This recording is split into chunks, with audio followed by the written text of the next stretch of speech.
What's going on YouTube? Today I wanted to talk about the Nintendo 64, a system that is very, very dear and close to my heart.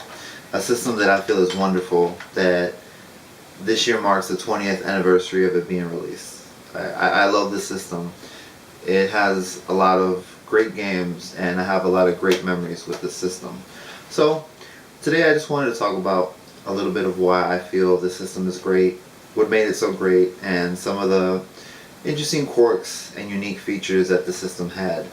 So I have to say this and the Super Nintendo are probably neck and neck as far as my personal favorite systems of all time. So without further ado, let's talk about it, let's get into it and share my thoughts. So as you can see here, we have the Nintendo 64, the system. So before I get into this, I just want to talk about a few things, the controller and a couple of the accessories. You had your shoulder buttons, your D-pad, start, BA, and these yellow buttons, which was a C button. And you got your Z button over here.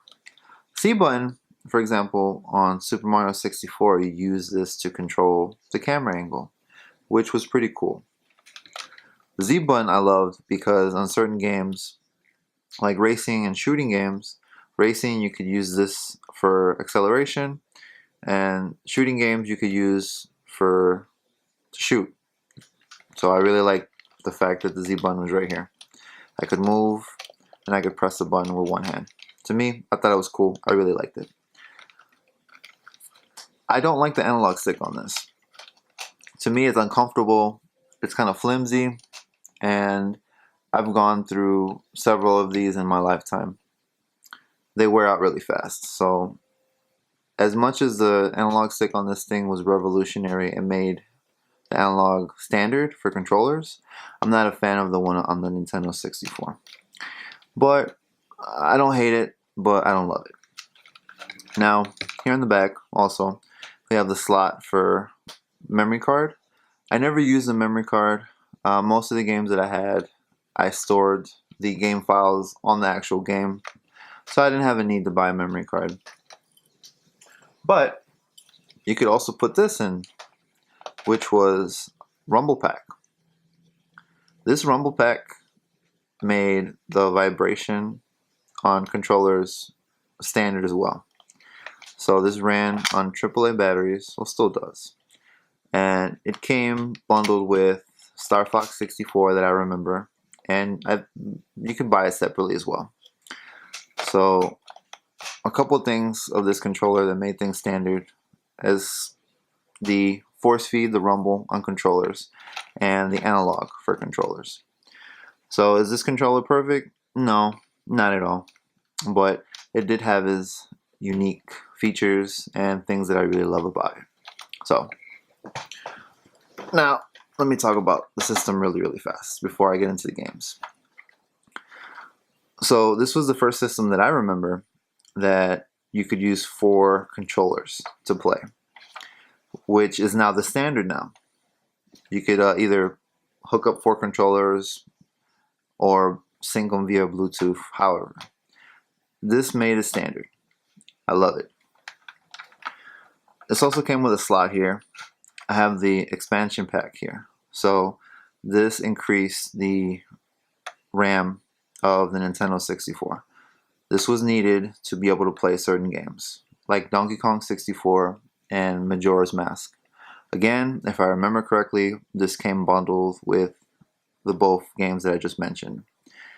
For other games, it was used to increase the resolution, like Star Wars Rogue Squadron. It made the resolution jump up to 480p, if I remember correctly, or if I'm not mistaken. And it did look nicer, but at the expense of frame rate. So I normally kept the high resolution off. It also unlocks certain things on certain games. Perfect Dark. Without this expansion pack, you were not able to play everything that was in the game. I want to say without the expansion pack, all you were able to play is 4-player multiplayer. with this expansion pack that opened up the single player and all the other goodies. So, in here at the bottom, we have this expansion slot here, which was going to be intended for the Nintendo 64 DD or disk drive. And it came out in Japan. I want to say a total of 9 games came out for the disk drive. It was a flop. And because of that, we never saw it here in the States. I think it would have been cool to see how Nintendo would have been using it, implementing the DD if it was successful, but that's something we'll never know. But yeah, this is a basic little overview. So let's get into some of the games, and let's talk about some of the games and share a little bit of my thoughts and a little bit of my memories with the games in the system. So let's start by talking about Super Mario 64. Wonderful game, classic game, one of the best games ever made, not only by Nintendo but just in general in the industry. And this harbors a lot of memories for me. Just seeing the Mushroom Kingdom come alive and see it like I've never seen it before was an amazing experience, and it blew my mind. Used to playing games that were 2D that looked like this, and now games look like this. And again, just being a young teen, a kid, it was mind-blowing. I couldn't believe it. To be able to move Mario in every direction I wanted to, and try to explore Princess Peach's castle and the outskirts of the castle, being able to jump in the water and swim and see all the goodies underwater, and like I've never seen it before. Collecting all 120 stars, just pouring hours and hours and hours into this game, blood, sweat, and tears.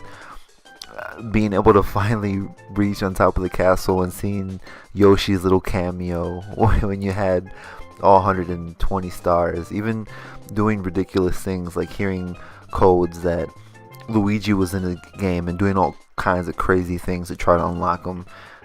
A lot of wonderful memories and a wonderful game. So if you've never played this, please, please, please, you have to play this.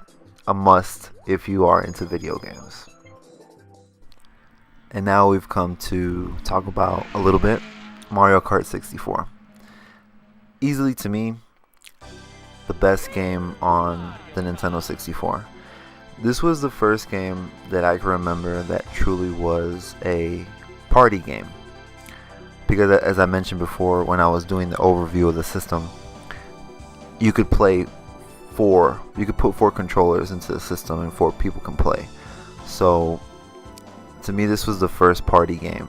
I remember being excited that my cousins would come over to my house over the weekend to play Mario Kart and just play hours and hours. And I love this Mario Kart, and to me this has like the best battle mode. As much as I love the new Mario Kart 8, the battle mode in that Mario Kart is garbage. It is butchered, it is horrible.